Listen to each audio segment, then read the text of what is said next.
people, they starve. By animals, they die.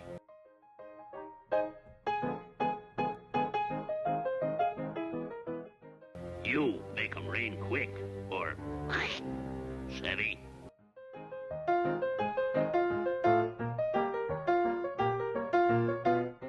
We want rain.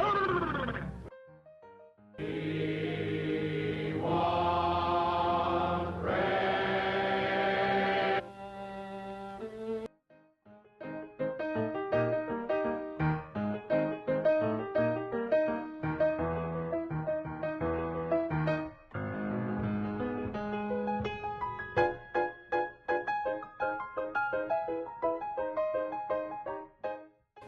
Do you need rain? Have you had enough of this long, hot, dry weather?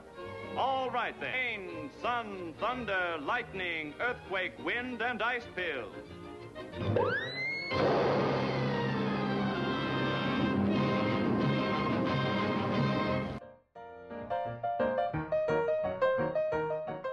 Folks, take your time. There's plenty. I think you're stringing me, but I'll take a chance. Here you are, bud. Who's next?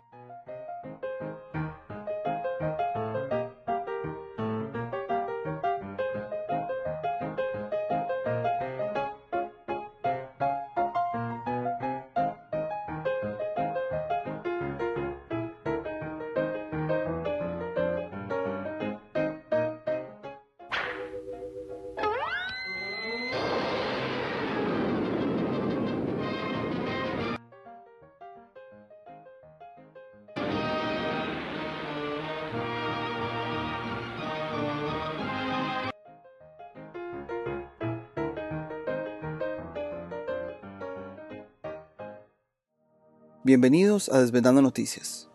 Esta es nuestra primera entrega del tema de geoingeniería desde una perspectiva histórica, un tema que lo continuaremos con mucho material antiguo, incluyendo la programación predictiva que acabamos de ver en la caricatura que mostramos como introducción. En cuanto a esta caricatura rescatamos lo siguiente: representó una programación predictiva de la supuesta Segunda Guerra Mundial, o sea, hace aproximadamente 80 años. La caricatura muestra otro tiempo en la historia, quizá otros 80 años atrás, donde la historia oficial estadounidense nos cuenta que había comunicación entre blancos colonos e indios nativos. Las preguntas que surgen de esta caricatura son: ¿por qué la sequía?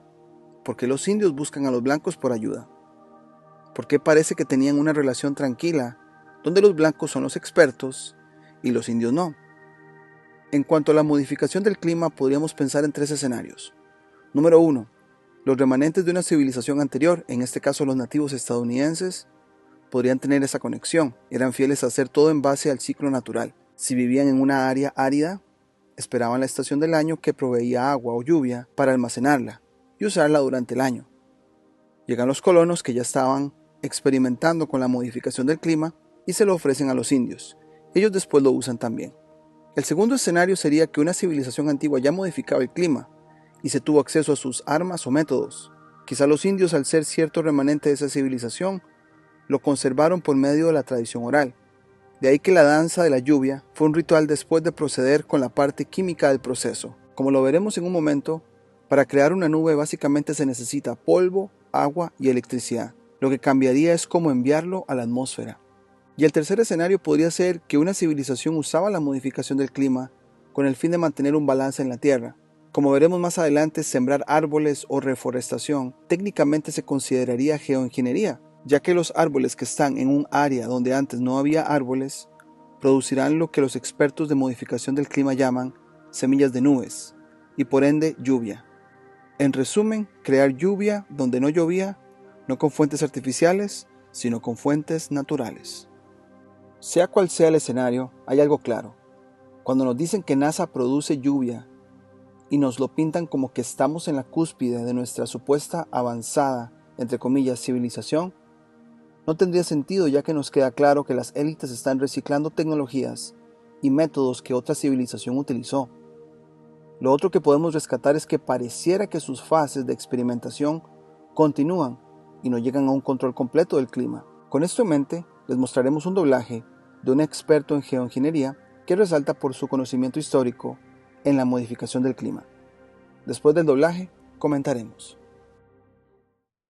El propósito de weathermodificationhistory.com era rastrear la modificación del clima desde el siglo XIX.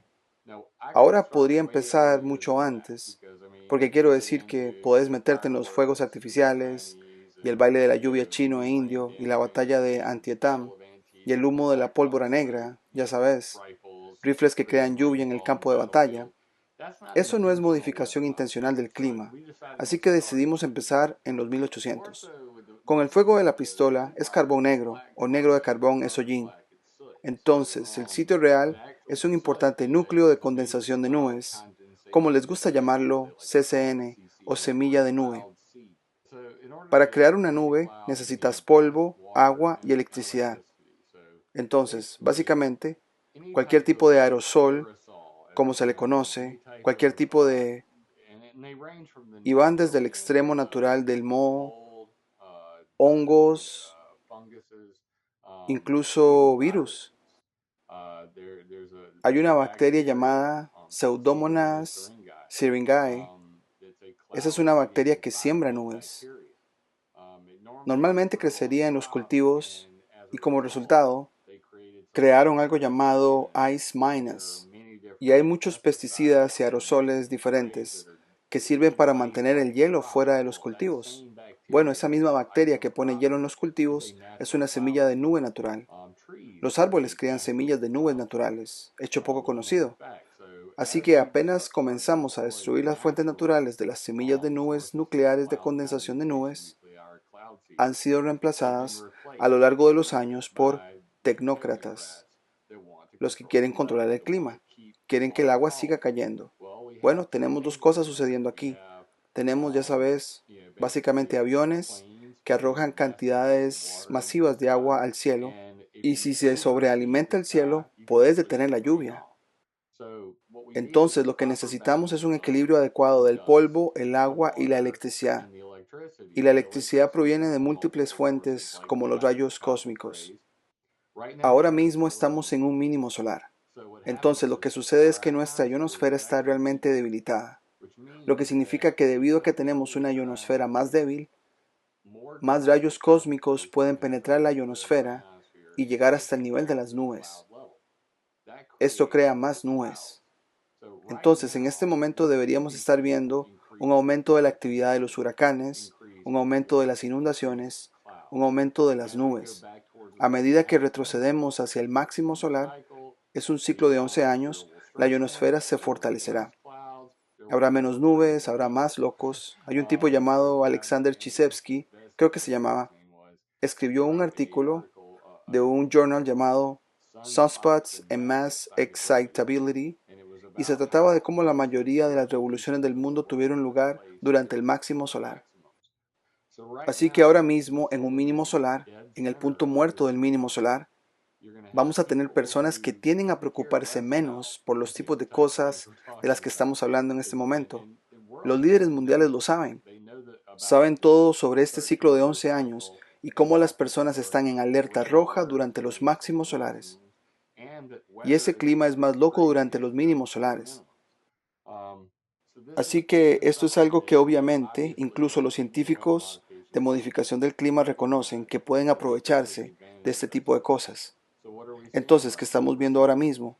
Estamos viendo en este momento el 202% de la capa de nieve en California, como se registra normalmente. Estamos viendo inundaciones masivas en todo el corazón de las granjas estadounidenses, inundadas por completo, porque no es como si hubieran dejado de hacer la modificación del clima que estaban haciendo cuando estábamos en un máximo solar. Simplemente continuaron haciéndolo. Y luego, cuando hayamos aumentado la lluvia, eso va a estar naturalmente allí, y todavía están poniendo sus semillas en el cielo para hacer más y más lluvia. Ahí es cuando terminamos con estas condiciones de inundación masiva, donde terminamos con este granizo del tamaño de una pelota de baloncesto. Fue interesante escuchar a Jim Lee decir que antes no lo hacían intencionalmente.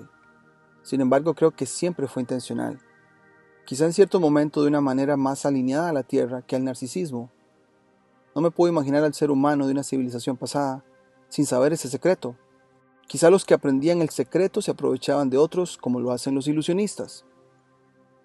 Lo otro que nos llamó la atención es cómo Jim Lee toma en cuenta los ciclos solares y nos menciona que en tiempos de mínimos solares o poca actividad de manchas solares hay caída de más lluvia, ya que al parecer la ionosfera está más débil. Su explicación heliocentrista es que los rayos cósmicos penetran hasta las nubes. Sin embargo, si percibimos un sol local, este podría ser la causa del debilitamiento de la ionosfera. También explicaremos en otro video futuro de la glaciación que pasó la Tierra en el pasado, y que la actividad volcánica tiene mucho que ver con el enfriamiento de la Tierra también. Pero volviendo a la pregunta de la sequía que dijimos al principio, nos lleva a pensar si esa fue la necesidad de producir lluvia. Así que nos fuimos al sitio weathermodificationhistory.com. Este es el sitio weathermodificationhistory.com del investigador Jim Lee.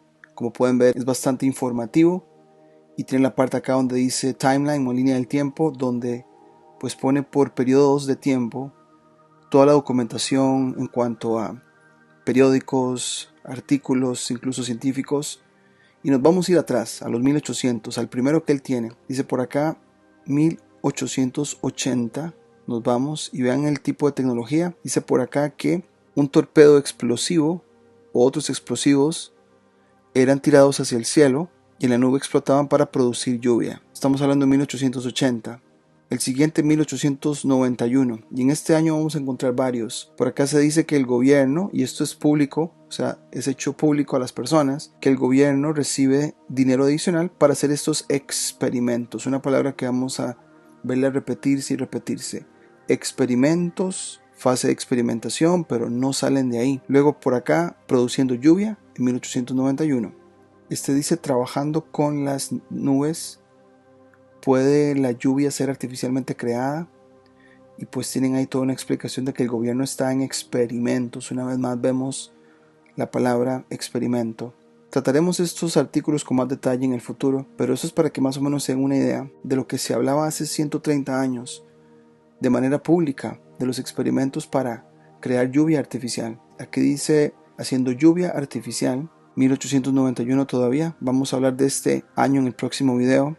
Uno más de 1891, dice que el método para producir caída de lluvia, una patente, ya desde esa fecha. Vamos al año ahora 1892, dice que llovió vidrio y plástico, que al parecer esos eran los resultados de ese tipo de lluvia también. Y vean lo que dice por acá, bombardearon el cielo toda la noche, me recuerda a cosas como Irak, lo cual lo vamos a también a tratar en el próximo video. ¿Serán que las guerras o las invasiones y estas imágenes que nos muestran la televisión de bombardeos hacia el cielo siguen siendo experimentos del clima y nos han encubierto con la narrativa de que son dos bandos peleándose? Y sabemos que muchas de estas élites simplemente son amigos y nos venden el show mediático de que están peleándose. Pero bueno, dejaremos el video acá. Continuaremos la segunda parte tratando este año de 1892 y 1891. Al parecer había una sequía y hubo sequías anteriormente. Y esta fue la solución. Esto nos hace recordar aquella imagen de las personas que usaban el cañón para detener la lluvia de granizo. ¿Será que estas armas eran para experimentación y para protección también? Por un motivo que pareciera ser más narcisista que otra cosa. Por el control que quieren tener. Pero como dijo Jim Lee, sigue siendo la plataforma que la misma Tierra provee con su ciclo solar y ellos planean sus experimentos y sus proyectos acorde al ciclo solar. Pero bueno, dejaremos el video por acá, continuaremos en la segunda parte. Esta sería otra entrega más de nuestro revisionismo histórico acerca de geoingeniería. En la entrega anterior hablamos de cómo la producción de esa lluvia, que parece artificial o no natural, no es de ahora. Esto lo podemos rastrear a culturas o civilizaciones antiguas también. Y aquella danza de la lluvia de la que nos contaron de los indios o nativos fue una manera de hacerla. Y quizás se ha ido perfeccionando todos estos años hasta llegar al siglo XXI. Gracias al trabajo arduo de Jim Lee y su sitio weathermodificationhistory.com pudimos revisar su biblioteca de artículos antiguos en cuanto a modificación del clima, desde el artículo más antiguo escrito en 1880 y desde ese punto en la historia revisamos todo el final del siglo XIX y los primeros años del siglo XX. Antes de empezar haremos preguntas que muchos se han preguntado en cuanto a las lluvias, especialmente las torrenciales que causaron muchas catástrofes en los últimos meses, con derrumbes e inundaciones destructivas. ¿Fueron provocadas artificialmente? ¿Son realmente naturales? ¿O ¿Podrían las dos combinarse?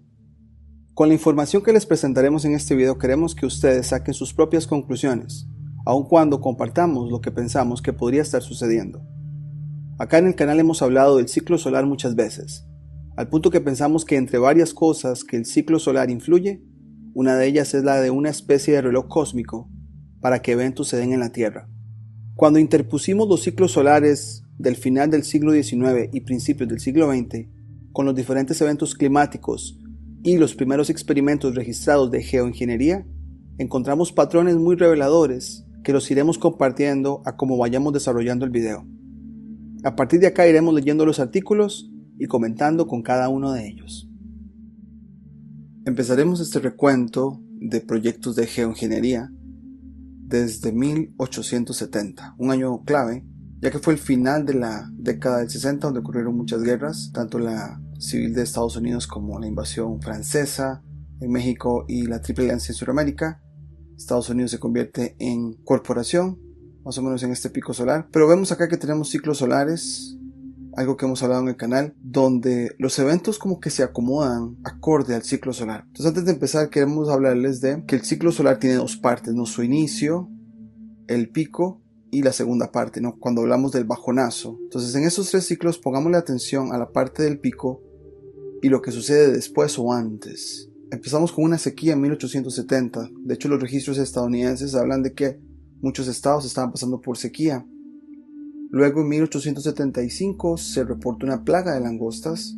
Entonces tenemos un problema y se soluciona ¿con qué? Con torpedos de lluvia en 1880. Este es el primer documento registrado de geoingeniería en Estados Unidos. Tenemos acá la patente, como pueden ver. Van a ver que un detonador está en el piso con un cable que se conecta hasta arriba donde hace pues la explosión. El modo aquí descrito de producir lluvia, dicho modo consiste en transportar y hacer explotar torpedos u otros agentes explosivos dentro del reino de las nubes, sustancialmente como se ilustra. Esto fue una patente en 1880. Luego, después de los torpedos de lluvia, pasa un ciclo solar, no hay nada registrado, según lo que encontramos, pero luego tenemos otra sequía en 1890, otro problema, y ahora esto se transforma en otro tipo de proyectos de lluvia artificial en toda esta subida del ciclo. El primero de 1891, junio 20, de Sydney Mail. Aquí tenemos el texto pues que escogimos. Dice que se usaban explosivos, una mezcla de oxígeno e hidrógeno en las mismas proporciones con la que está hecha el agua, alambres conectados a una batería de tierra parecidos a los torpedos, pero con un poco más de avance en la tecnología. En teoría también los conductores de esos experimentos sostienen que algo de lluvia siempre está en todas partes, y señalan el hecho de que en áreas de sequía habitual el alivio llega con un trueno. Entonces estamos hablando como que algo se produce y que la lluvia está ahí. Bueno, vamos a avanzar un poco más en este tema. El siguiente documento es de 1891 también. Aquí elegimos algunas partes del texto. El diario se llama Deseret Weekly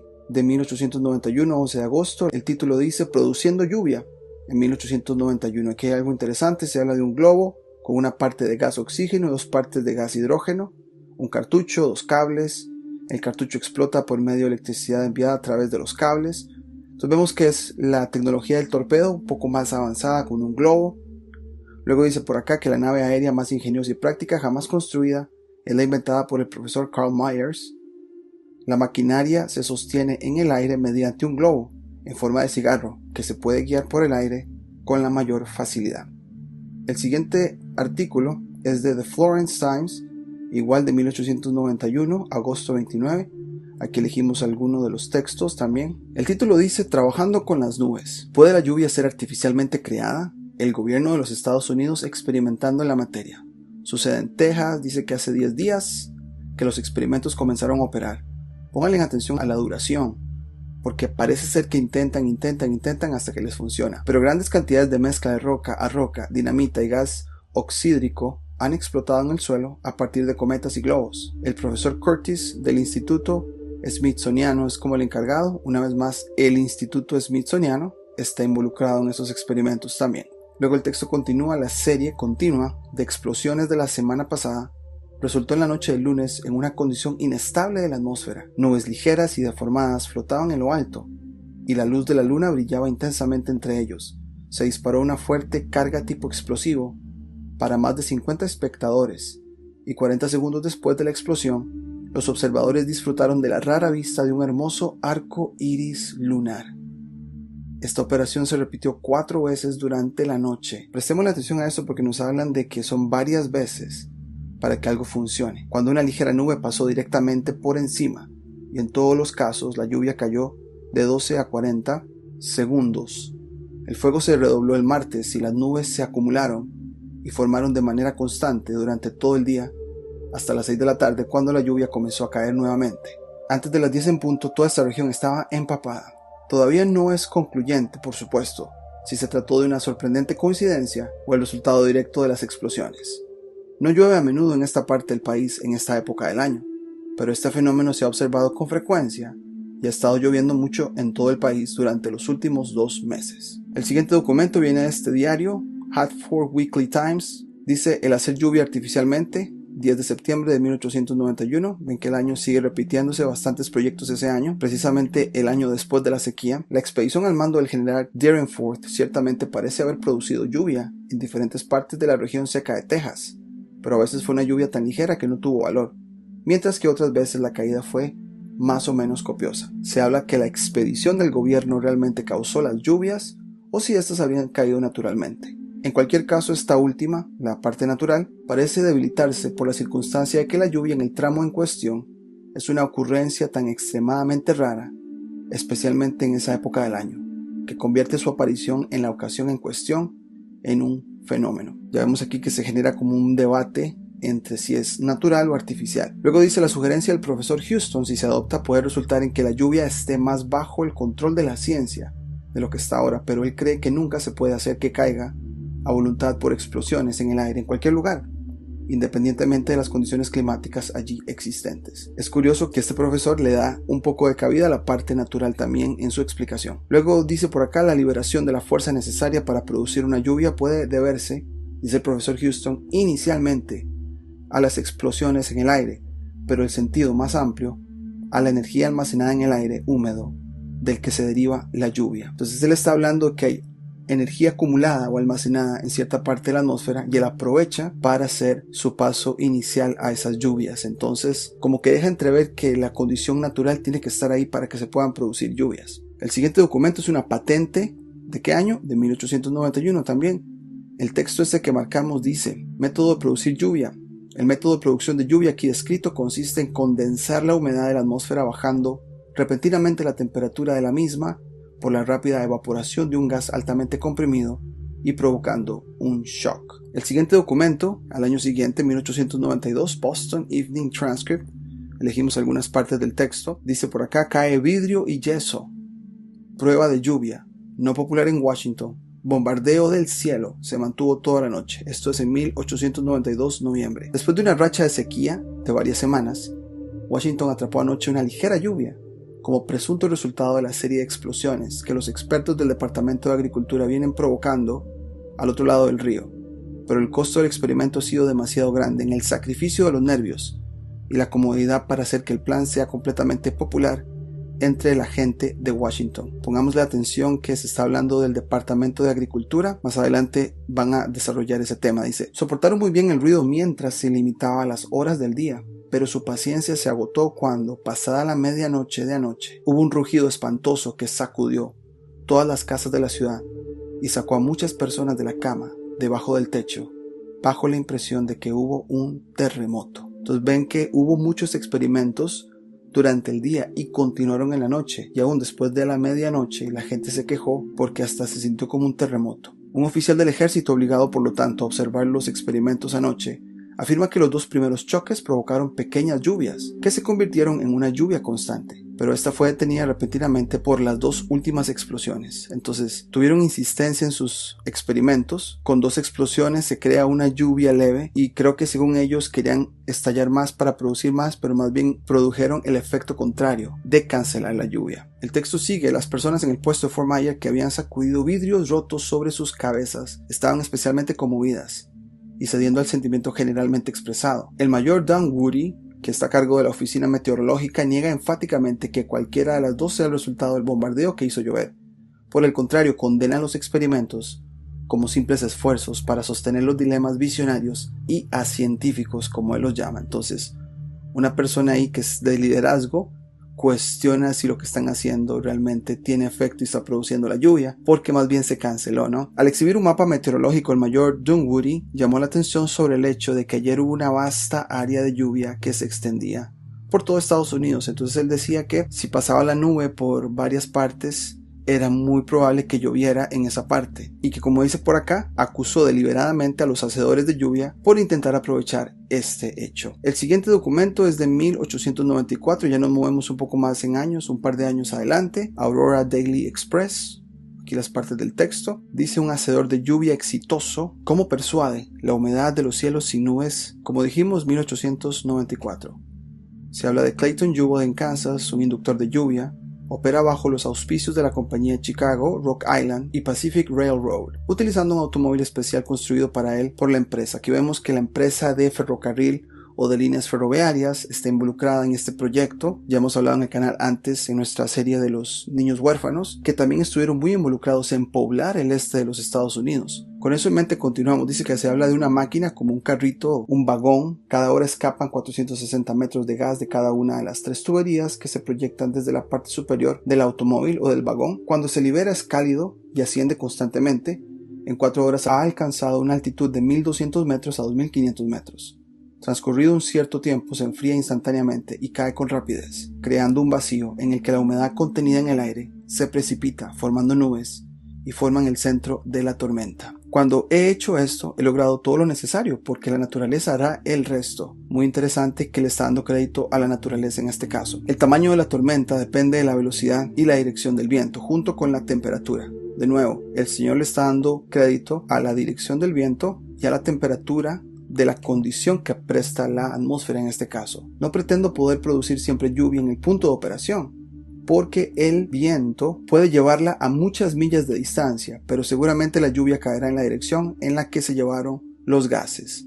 Eso da la idea de que si hay una corriente de nubes en este caso, el viento definirá, o la fuerza del viento definirá dónde caerá el agua. Sin embargo, aquí vemos cómo este profesor le da cabida al hecho de que las nubes o el viento definirá dónde caerá el agua. Luego nos habla de que hice 33 experimentos, un número muy curioso, exitosos el año pasado. Hasta este momento, 19 experimentos este año. Cada uno de estos se produjo lluvia que varió de media a 15 centímetros y cada vez contraria a las predicciones hechas por el servicio meteorológico. Entonces tenía como a favor el hecho que logró producir lluvia en contra de lo que las predicciones del meteorológico decían. El siguiente, avanzamos un año más, 1895, se llama The Lewiston Daily Sun y nos hablan de este señor Myers.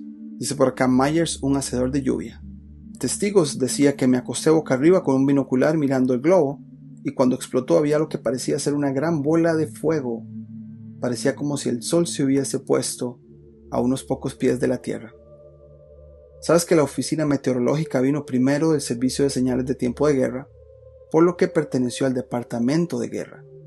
Luego, cuando se inició el departamento de agricultura, reclamó la oficina meteorológica con el argumento de que los agricultores estaban más interesados en el clima que otras personas. Aquí hay algo muy curioso. Al parecer, la parte meteorológica estaba más conectada a los intereses de guerra del ejército y de repente cambia al departamento de agricultura. Entonces nos hace preguntar, ¿qué será? ¿Que no había agricultura antes? ¿Será que los pueblos no estaban poblados y ya por poblarse, entonces la agricultura es necesaria y por lo tanto ya los intereses cambian de guerra a producir alimentos y por ende necesitan controlar el clima a su favor? La conexión del profesor Myers con los departamentos gubernamentales se dio en parte a su relación con el profesor Hazen de la oficina meteorológica, con quien ha estado asociado en meteorología aeronáutica. Interesante que nos hablen de aeronáutica a finales del siglo XIX. Volaban cosas avanzadas y que también estaban muy interesados en el clima y en su análisis. Bueno, lo dejaremos ahí para la reflexión. Dice que la señora Myers, o sea su esposa, hace un estudio especial de las corrientes de viento y su esposo a menudo comienza sus experimentos con los resultados de sus observaciones. De nuevo, aquí le están dando cabida a que lo natural de las corrientes de viento es importante analizarlas para poder determinar si sus experimentos van a tener éxito o no, y era un dato que ellos tomaban muy en cuenta. Cubrimos toda esta parte hasta 1895, sin embargo, no hay ningún registro hasta esta fecha, hasta 1903. Toda la segunda parte del ciclo solar no hay registros, algo a tomar en cuenta y lo vamos a comparar al final. Esta siguiente parte se hace muy famosos lo que llaman ellos un Professional Rainmaker, los hacedores de lluvia profesionales. Por acá un artículo del Boston Evening Transcript de 1903, apuntes. Un señor Charles Hatfield recibió $1,000 de los comerciantes de Los Ángeles a cambio de una precipitación de 48,15 centímetros en 3 meses. Así que un estudiante secundaria hizo el cálculo, más o menos $20.76 el centímetro de lluvia para hacer ese dinero. Entonces ya se hablaba, había un poco de morbo quizá con estos hacedores de lluvia, cuestionamientos si eran farsantes y ese tipo de cosas. Ese señor Hatfield va a salir en varios periódicos, este es de 1905, acá los segmentos del artículo. Con el hacedor de lluvia, como Hatfield, inundó California. Un glorioso invierno y una primavera húmedos tras años de terrible sequía han convertido a Charles Hatfield, el hacedor de lluvias, en la sensación del sur de California. Sin embargo, tal lluvia no se ha visto en Los Ángeles desde 1894. Vean la diferencia de años, estamos hablando más o menos 11 años. Estamos hablando de ciclos acá. Las calles corren inundaciones, los puentes han sido arrasados, gente se ha ahogado en las aceras. Vean el tipo de lenguaje como para crear sensacionalismo de la magnitud de la lluvia que este señor produjo. Los científicos desprecian la parte de Hatfield, dicen que fue una suerte de tontos. Los observadores del tiempo, olvidando sus propias predicciones de tiempo seco, sostienen que es un impostor colosal.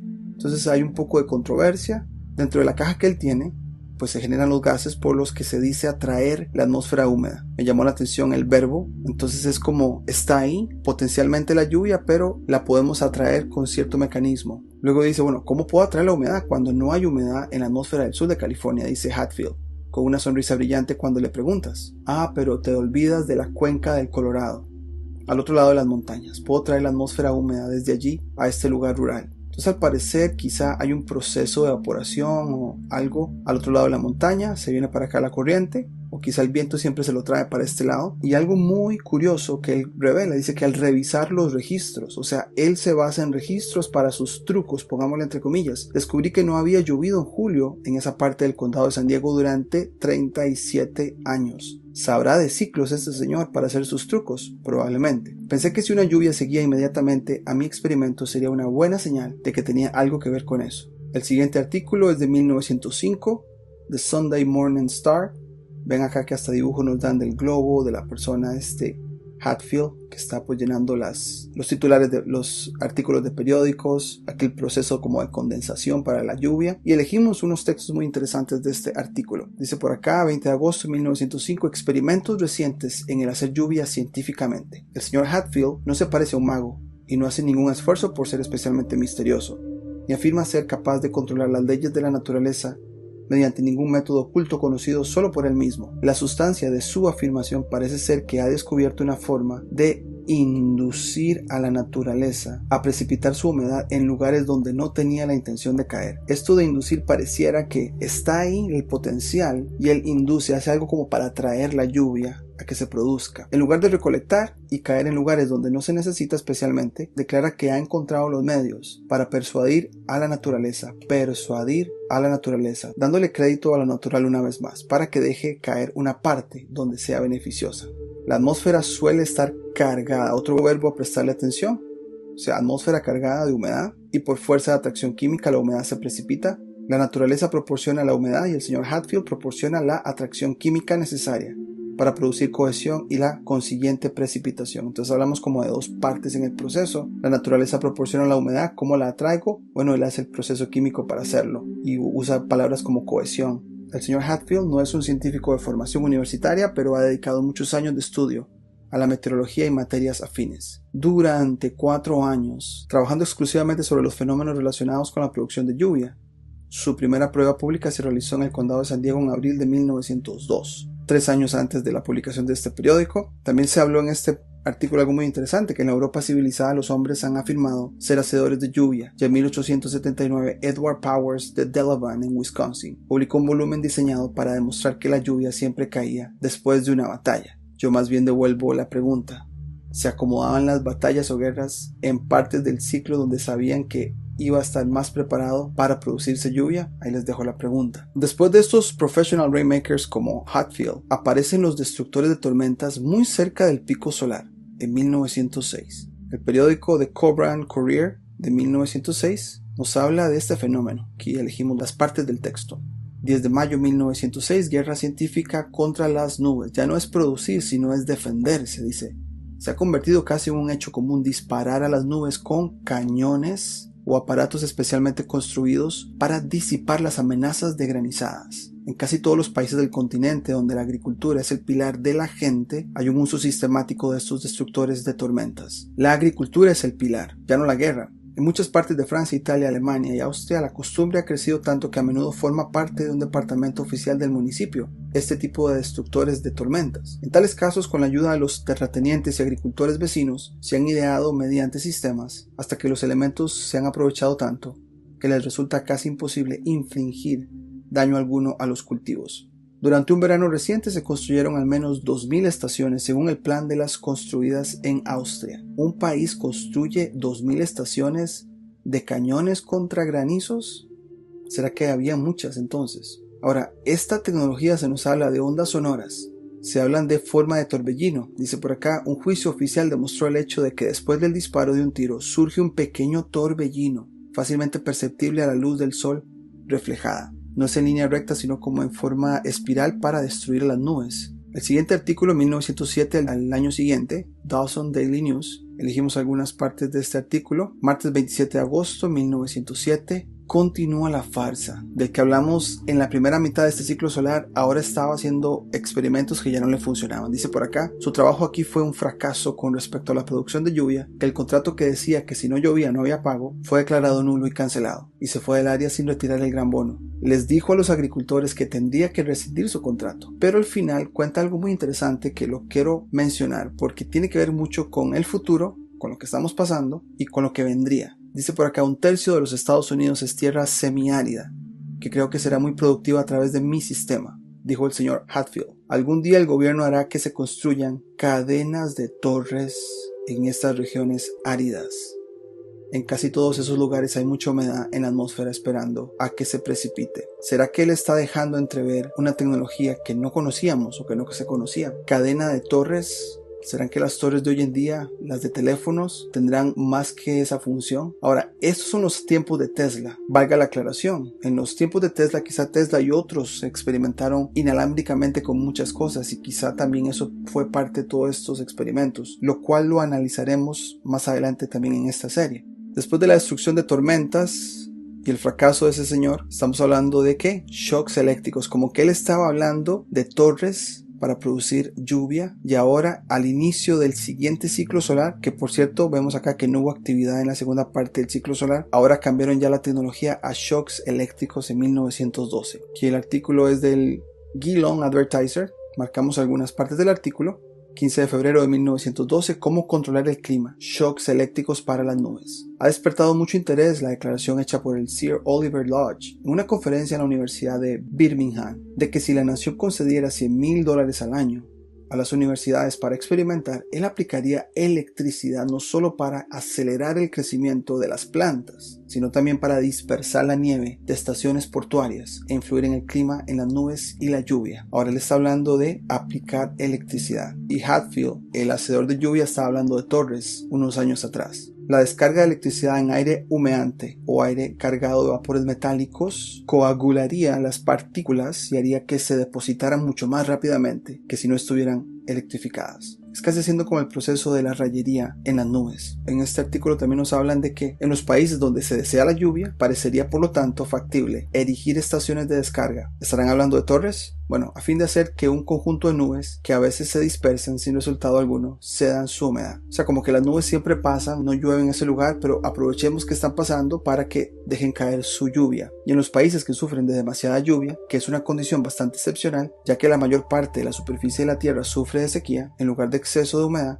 se ha sugerido que podría ser posible mediante la construcción de estaciones de descarga. Estaremos hablando de torres también alrededor de la costa para evitar que demasiadas nubes penetren en el interior. Entonces, en una área donde siempre llueve o muy constante y no se quiere lluvia, ellos están hablando de dispersarlas y que no caiga lluvia. Disparar a las nubes con el objeto de provocar lluvia. Tanto en Alemania, Suiza y Francia se hizo. La idea era proteger los viñedos y otros cultivos de los daños causados por granizadas. Una vez más nos están hablando que la agricultura tiene una gran importancia y era vital proteger los cultivos, y de ahí que la geoingeniería se estaba utilizando para romper nubes. Dice que hace 50 años Helvetius Otto, un científico alemán, habló de un método para prevenir la lluvia. Mucha atención con esos verbos: prevenir la lluvia, defenderse de la lluvia. Entonces siempre está el factor natural con el factor artificial juntos. Hablan de fuelles accionados por vapor a tal presión que alejaron las nubes que se acumulaban arriba. Entonces, donde iba a caer lluvia, disipaban y no caía lluvia. Se habla de 50 años antes, o sea, 1860, esa década donde Estados Unidos tiene su guerra civil, lo cual es muy sospechoso, como mencionamos también antes, pero nunca resultó práctico y fue abandonada después de algunos meses de experimentación. O más bien será que su uso ya no era tan relevante, pero que en el futuro quizás sí. Entonces tenemos